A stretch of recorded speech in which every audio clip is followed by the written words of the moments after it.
This video is brought to you by Quincy 400.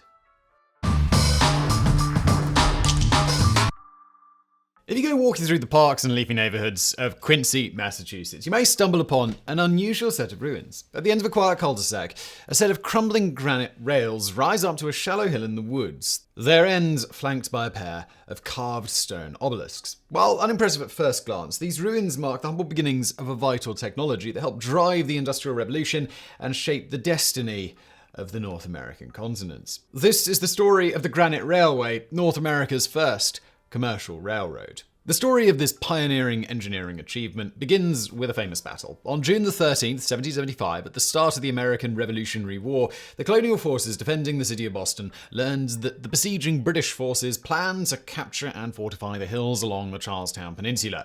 This would give them a commanding position overlooking Boston Harbor. In response, 1,200 colonial troops under the command of William Prescott moved under the cover of darkness and occupied Bunker Hill and the neighboring Breeds Hill. On the morning of June the 17th, the British forces launched a series of frontal attacks against the colonial positions, but were twice beaten back by savage resistance. Only after the colonial troops ran out of ammunition did the British manage to capture the hills, but the cost of victory was high. British casualties, numbering 1,054, were more than twice those of the colonials. This was a bit of a rude awakening for the British, offering a foretaste of the spirited resistance they would encounter throughout the conflict. Though mostly fought on Breeds Hill, the engagement would go down in American history as the Battle of Bunker Hill and remains a seminal episode in the American Revolution. In June of 1823, a group of prominent Bostonians, led by lawyer William Ticknor, formed the Bunker Hill Monument Association to commemorate the battle's 50th anniversary. After securing $10,000 from philanthropist Amos Lawrence and purchasing 15 acres of land on Breeds Hill,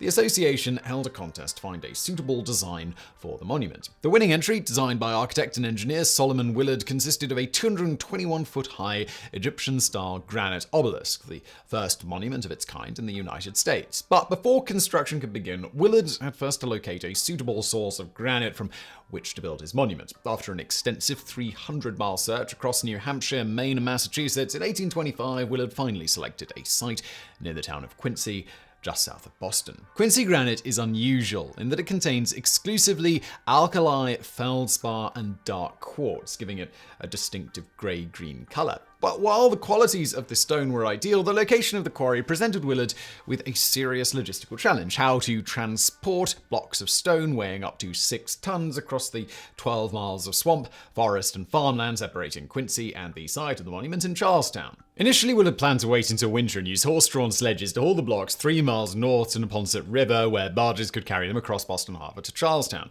However, an associate of Willard's, engineer Gridley Bryant, suggested a more efficient method: build a railway between the quarry and the river. Bryant's vision was nothing less than groundbreaking. While small railways serving mines and other industrial sites had been in use in England for decades, and the first intercity passenger railway, the Birmingham to Manchester, was then in the planning stages, nothing on this scale had been attempted in North America. Rolling on 5-foot-wide wooden tracks sheathed in iron and laid on stone cross ties, wagons with 6-foot wheels would carry quarried stone 3 miles down a gentle incline to a new 1,200-foot wharf on the river. Steam locomotives and technology had only just reached the New World, so Bryant's wagons were pulled by horses instead. But the design of the wagons themselves was nonetheless ingenious, featuring a clever gear mechanism that allowed a 6-ton stone block to be loaded and unloaded by a single worker. Bryant also introduced a number of groundbreaking innovations which soon became standard on modern railways, including double-track wagon suspension, turntables, and railway switches for turning the wagons around, and snow plows to clear the tracks during winter. Surprisingly, Bryant refused to patent these innovations, believing they should be for the benefit of all. With the support of Boston merchant and philanthropist Thomas Perkins, Solomon Willard formed the Granite Railway Company to execute Bryant's pioneering vision. But the new corporation faced numerous challenges, including stubborn resistance from legislatures over granting the railway right-of-way. As Bryant later recalled, "I'm awaiting the meeting of our legislature in the winter of 1825 and 6. The questions were asked: what do we know about railroads? Who ever heard of such a thing? Is it right to take people's land for a project that no one knows anything about? We have corporations enough already." Thankfully, the vote passed by a small majority, 1823, and on April 1st, 1826, the Granite Railway Company was granted its charter. The railway began operations on October 7th, having taken 6 months and $50,000 to complete, 2/3 of which was spent on the river wharf.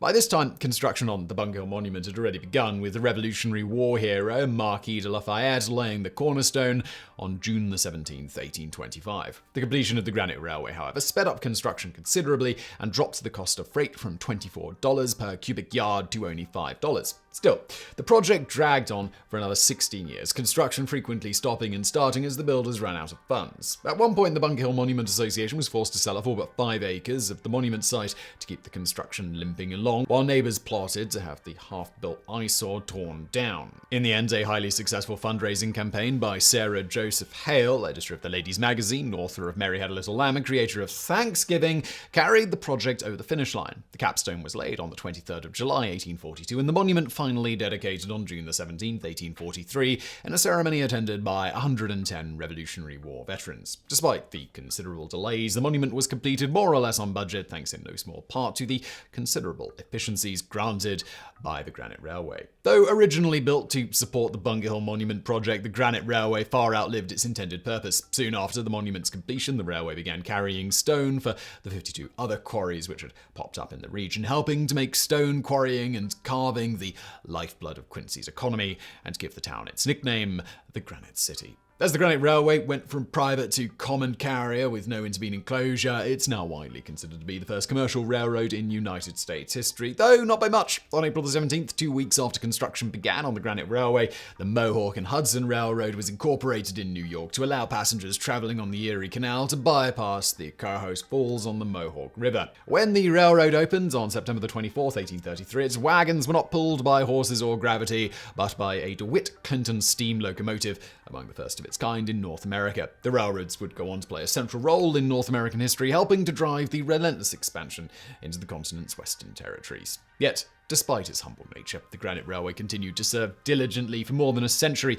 undergoing numerous expansions and improvements, such as the replacement of its original wooden rails with metal-sheathed granite. In 1830, a new 315-foot section called the Incline was built to haul stone from the Pine Ledge Quarry to the original rail line 84 feet below. Wagons ran up and down the incline on a horse-powered conveyor belt, carrying an endless stream of stone down the hill. Soon after its completion, the Incline became a popular tourist attraction, with travelers including American statesman Daniel Webster and English actress Fanny Kemble eagerly paying to experience the novelty of riding up the incline by rail. Tragically, the railway was also the site of one of the first fatal rail accidents in U.S. history.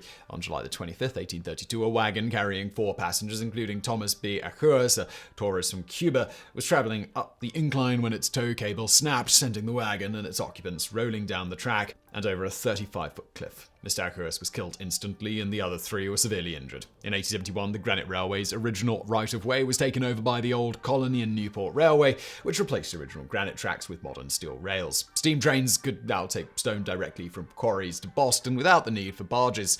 The incline, however, continued to operate as before, its conveyor belt now powered by steam rather than horses. It did not cease operations until 1940, when passenger service on what was by now the West Quincy branch of New York, New Haven, and Hartford Railroad was also discontinued. The last quarry in the region shut down in 1963, while local freight service was abandoned 10 years later, with much of the original right-of-way being incorporated into the Southeast Expressway. The now disused quarry pits soon filled with water and became a magnet for thrill-seeking cliff jumpers.